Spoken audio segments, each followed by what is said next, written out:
जय माता अन्नपूर्णा। दोस्तों, आज के इस खास वीडियो में मैं आपको मां अन्नपूर्णा के व्रत की अद्भुत कथा सुनाने जा रहा हूं। ये वो माता है जिनकी कृपा से हर घर में अन्न के भंडार भरे रहते हैं और रिद्रता कोसों दूर भाग जाती है। क्या आप जानते हैं कि मार्गशीर्ष माह में अन्नपूर्णा व्रत का अनुष्ठान 17 दिनों का किया जाता है और इसे करने से जीवन में सुख, समृद्धि और शांति का वरदान मिलता है। तो चलिए इस अद्भुत कथा और व्रत की विधि के बारे में विस्तार से जानते हैं। हिंदू धर्म में मां अन्नपूर्णा का स्थान बहुत ही खास है। मान्यता है कि जिस घर में उनका वास होता है वहां कभी अन्न की कमी नहीं होती। मार्गशीर्ष माह के कृष्ण पक्ष की पंचमी से शुरू होकर शुक्ल पक्ष की षष्ठी तक यह 17 दिनों का व्रत अनुष्ठान विशेष फलदायी माना जाता है। मां अन्नपूर्णा की पूजा केवल अन्न प्राप्ति के लिए नहीं बल्कि जीवन में हर प्रकार की समृद्धि के लिए की जाती है। माता का नाम अन्नपूर्णा स्वयं बताता है कि वह पूरे संसार को अन्न से परिपूर्ण करती है। अब मैं आपको सुनाने जा रहा हूं मां अन्नपूर्णा की अद्भुत और प्रेरणादायक कथा। यह कथा काशी के एक निर्धन ब्राह्मण धनंजय और उनकी पत्नी सुलक्षणा की है। एक समय की बात है, काशी निवासी धनंजय की पत्नी का नाम सुलक्षणा था। उसे अन्य सब सुख प्राप्त थे, केवल निर्धनता ही उसके दुख का एकमात्र कारण थी। यह दुख उसे हर समय सताता रहता था। एक दिन सुलक्षणा पति से बोली, स्वामी, आप कुछ उद्यम करो तो काम चले। इस प्रकार कब तक काम चलेगा? सुलक्षणा की बात धनंजय के मन में बैठ गई और वह उसी दिन विश्वनाथ शंकर जी को प्रसन्न करने के लिए बैठ गया और कहने लगा, हे देवाधिदेव विश्वेश्वर, मुझे पूजा पाठ कुछ आता नहीं है, केवल आपके भरोसे बैठा हूं। इतनी विनती करके वह 2-3 दिन भूखा प्यासा बैठा रहा। यह देखकर भगवान शंकर ने उसके कान में अन्नपूर्णा अन्नपूर्णा अन्नपूर्णा इस प्रकार 3 बार कहा। यह कौन, क्या कह गया? इसी सोच में धनंजय पड़ गया कि मंदिर से आते ब्राह्मणों को देखकर पूछने लगा, पंडित जी, अन्नपूर्णा कौन है? ब्राह्मणों ने कहा, तू अन्न छोड़ बैठा है, सो तुझे अन्न की ही बात सूझती है। जा घर जाकर अन्न ग्रहण कर। धनंजय घर गया, स्त्री से सारी बात कही। वह बोली, नाथ, चिंता मत करो, स्वयं शंकर जी ने यह मंत्र दिया है, वे स्वयं ही खुलासा करेंगे। आप फिर जाकर उनकी आराधना करो। धनंजय फिर जैसा का तैसा पूजा में बैठ गया। रात्रि में शंकर जी ने आज्ञा दी और कहा, तू पूर्व दिशा में चला जा। वह अन्नपूर्णा का नाम जपता जाता और रास्ते में फल खाता, झरनों का पानी पीता जाता। इस प्रकार कितने ही दिनों तक चलता गया। वहां उसे चांदी सी चमकती वन की शोभा देखने में आई, सुंदर सरोवर देखने में, या उसके किनारे कितनी ही अप्सराएं झुंड बनाए बैठी थी। एक कथा सुनती और सब मिलकर मां अन्नपूर्णा इस प्रकार बार बार कहती थी। यह अघन मार्गशीर्ष मास की उजेली रात्रि थी और आज से ही व्रत का आरंभ था। जिस शब्द की खोज करने वो निकला था वह उसे वहां सुनने को मिला। धनंजय ने उनके पास जाकर पूछा, हे देवियों, आप ये क्या करती हो? उन सब ने कहा, हम सब मां अन्नपूर्णा का व्रत करती है। धनंजय ने पूछा, व्रत पूजा करने से क्या होता है? ये किसी ने किया भी है? इसे कब किया जाए? कैसा व्रत है में और कैसी विधि है? मुझसे भी विस्तार से बतलाओ। वे कहने लगी, इस व्रत को सब कोई कर सकते हैं। 21 दिन तक के लिए 21 गांठ का सूत लेना चाहिए। 21 दिन यदि न बने तो एक दिन उपवास करें। यह भी न बने तो केवल कथा सुनकर प्रसाद लें। निराहार रहकर कथा कहे। कथा सुनने वाला कोई न मिले तो पीपल के पत्तों को रख सुपारी या घृत कुमारी, गुवार पाठ, वृक्ष को सामने कर, दीपक को साक्षी कर, सूर्य, गाय, तुलसी या महादेव को बिना कथा सुनाए मुख में दाना न डाले। यदि भूल से कुछ पड़ जाए तो एक दिवस फिर उपवास करे। व्रत के दिन क्रोध न करे और झूठ न बोले। धनंजय बोला, इस व्रत के करने से क्या होगा? वे कहने लगी, इसके करने से अंधों को नेत्र मिले, लूलों को हाथ मिले, निर्धन के घर धन आए, बांझी को संतान मिले, मूर्ख को विद्या आए। जो जिस कामना से व्रत करे मां उसकी इच्छा पूरी करती है। वह कहने लगा, बहिनों, मेरे पास भी धन नहीं है, विद्या नहीं है, कुछ भी तो नहीं है।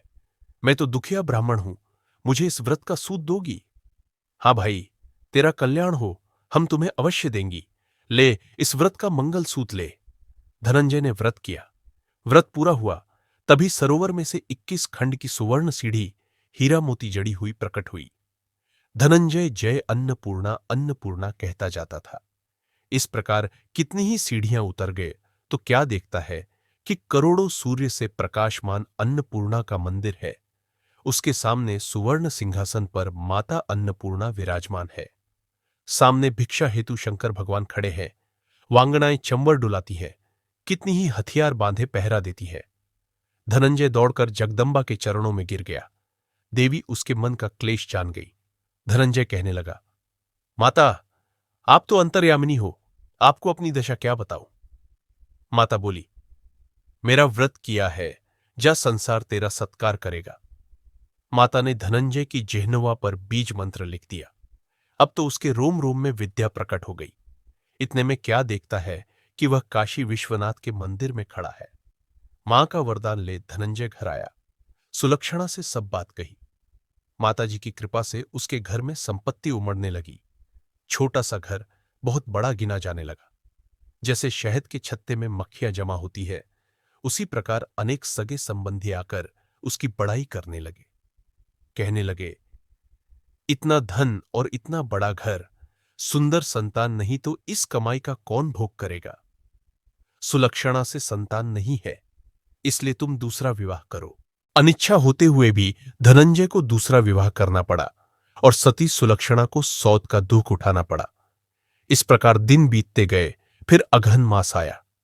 नए बंधन से बंधे पति से सुलक्षणा ने कहलाया कि हम व्रत के प्रभाव से सुखी हुए हैं, इस कारण यह व्रत छोड़ना नहीं चाहिए। यह माताजी का प्रताप है जो हम इतने संपन्न और सुखी है। सुलक्षणा की बात सुन धनंजय उसके यहां आया और व्रत में बैठ गया। नई बहू को इस व्रत की खबर नहीं थी। वह धनंजय के आने की राह देख रही थी। दिन बीतते गए और व्रत पूर्ण होने में 3 दिवस बाकी थे कि नई बहू को खबर पड़ी। उसके मन में ईर्ष्या की ज्वाला दहकने लगी थी। वह सुलक्षणा के घर आ पहुंची और उसने वहां भगदड़ मचा दी। वह धनंजय को अपने साथ ले गई। नए घर में धनंजय को थोड़ी देर के लिए निद्रा ने आ दबाया। इसी समय नई बहू ने उसका व्रत का सूत तोड़कर आग में फेंक दिया। अब तो माताजी का कोप जाग गया। घर में अकस्मात आग लग गई। सब कुछ जलकर खाक हो गया। सुलक्षणा जान गई और पति को फिर अपने घर ले आई। नई बहू रूठकर पिता के घर जा बैठी। पति को परमेश्वर मानने वाली सुलक्षणा बोली, नाथ, घबराना नहीं, माताजी की कृपा अलौकिक है। पुत्र कुपुत्र हो जाता है पर माता कुमाता नहीं होती। अब आप श्रद्धा और भक्ति से आराधना शुरू करो, वे जरूर हमारा कल्याण करेंगी। धनंजय फिर माता के पीछे पड़ गया।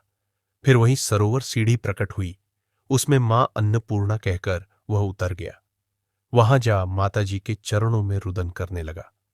माता प्रसन्न हो बोली, ये मेरी स्वर्ण की मूर्ति ले, उसकी पूजा करना, तू फिर सुखी हो जाएगा। जा, तुझे मेरा आशीर्वाद है। तेरी स्त्री सुलक्षणा ने श्रद्धा से मेरा व्रत किया है, उसे मैंने पुत्र दिया है। धनंजय ने आंखें खोली तो खुद को काशी विश्वनाथ के मंदिर में खड़ा पाया। वहां से फिर उसी प्रकार घर को आया। इधर सुलक्षणा के दिन चढ़े और महीने पूरे होते ही पुत्र का जन्म हुआ। गांव वाले आश्चर्य में पड़ गए। इस प्रकार उसी गांव के निसंतान सेठ के पुत्र होने पर उसने माता अन्नपूर्णा का मंदिर बनवा दिया। उसमें माताजी धूमधाम से पधारी, यज्ञ किया और धनंजय को मंदिर के आचार्य का पद दे दिया। जीविका के लिए मंदिर की दक्षिणा और रहने के लिए बड़ा सुंदर सा भवन दिया। धनंजय स्त्री पुत्र सहित वहां रहने लगा। माताजी की चढ़ावे में भरपूर आमदनी होने लगी। उधर नई बहू के पिता के घर डाका पड़ा, सब लुट गया। वे भीख मांगकर पेट भरने लगे। सुलक्षणा ने यह सुना तो उन्हें बुलावा भेजा, अलग घर में रख लिया और उनके अन्न वस्त्र का प्रबंध कर दिया। धनंजय, सुलक्षणा और उसका पुत्र माताजी की कृपा से आनंद से रहने लगे। माताजी ने जैसे इनके भंडार भरे वैसे सबके भंडार भरे। तो दोस्तों, यह थी मां अन्नपूर्णा व्रत की अद्भुत कथा। इस व्रत के चमत्कारी लाभ हर किसी के जीवन में बदलाव ला सकते हैं। अगर आपको यह वीडियो अच्छा लगा हो तो इसे लाइक और शेयर जरूर करें। चैनल को सब्सक्राइब करना ना भूलें ताकि आपको ऐसी ही प्रेरणादायक कहानियां और धार्मिक व्रत कथाएं मिलती रहें।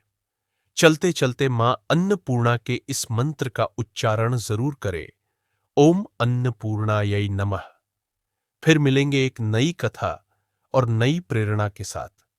तब तक के लिए जय श्री कृष्णा।